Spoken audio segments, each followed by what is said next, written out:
Hello, it's Ruby and welcome to the third episode in the Dissertation Diary. Today's video is also very kindly sponsored by Genii, who I am honestly so excited to be working with. And I don't say this lightly, I think that this is one of the coolest new platforms for students. Since I heard about it last year, I have just been so excited about this because it makes research so much easier. I've been using it for a couple of weeks now. I'm just going to quickly run you through how it works.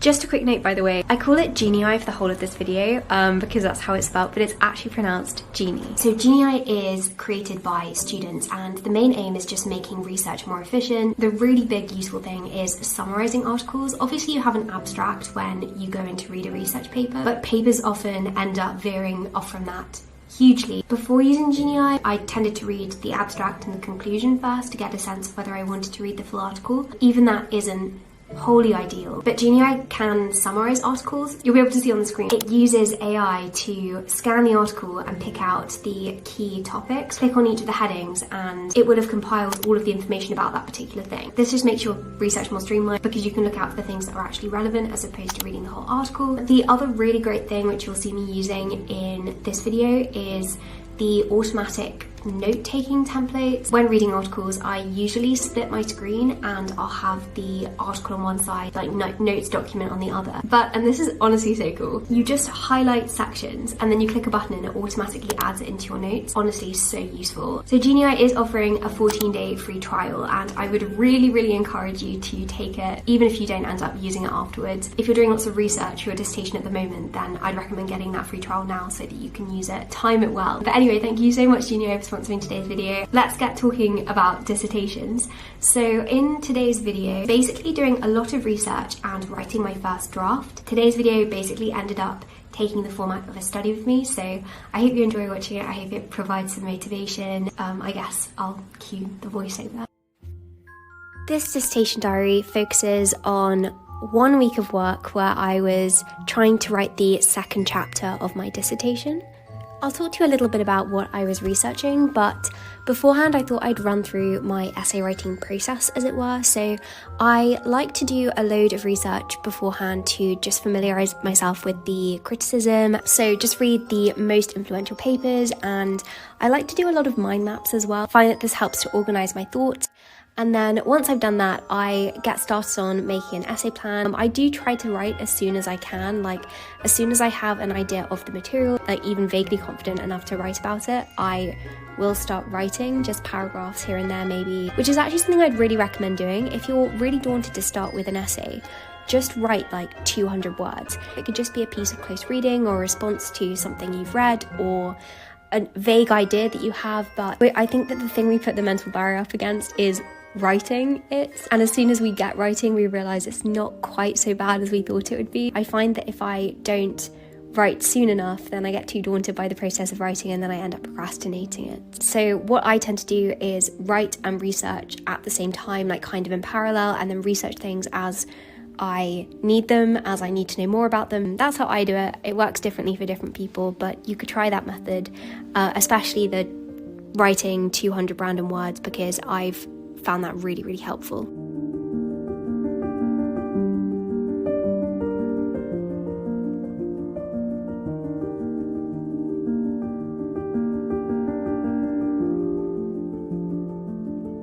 I'll tell you a little bit about what I was researching this week, like what my second chapter is about. So at the beginning of the term, I set week by week goals of what I wanted to get done every week for my dissertation. This is partly because it makes everything a bit more manageable, but also it keeps me accountable and it gives me internal deadlines, which mean that I won't fall too far behind or get distracted.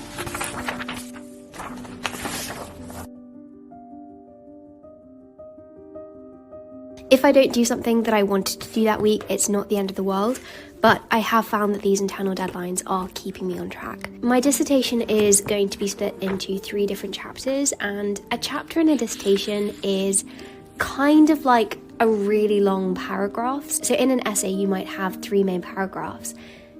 in a dissertation you might have 2 or 3 main chapters, and these chapters are each like a mini essay in themselves. The idea is that they should be able to stand alone from the dissertation as individual essays. That's how our tutors have explained it to us. And chapter 2 for me is about Victorian didactic children's literature and also veers into gift cultures and gift-giving cultures. I'm just going to read a load of gift-giving theory. I'm going to use Genii to do this. This is the page I have with all of my Victorian postal reform stuff, but I'm going to go and create a new project for gift-giving.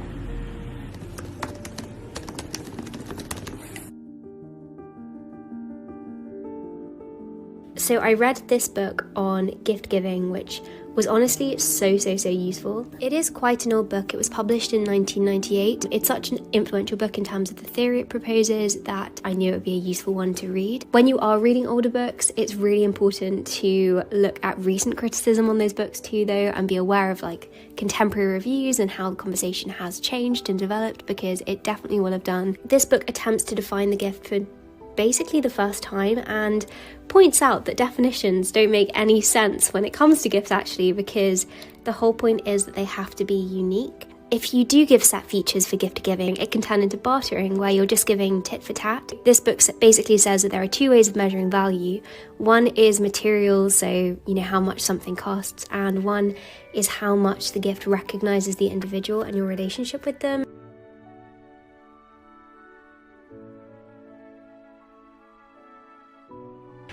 Today will be the last day I think I vlog for this dissertation diary. It's currently 10:10 and I've just spent the morning working on the book I'm restructuring at the moment. So I wrote a book last year. I'm rewriting a lot of it and restructuring the plot, and I rewrote 3 chapters this morning, which I'm really happy about. Actually gonna get started with dissertation work now though for this morning, so probably from like 10 to 1 I'm planning on working on my dissertation, and I'm gonna go to Cross Keys Cafe again. I'm gonna pack my bag first though, just with my Remarkable, laptop, notebook, pencil case, headphones, charger. I think that's everything.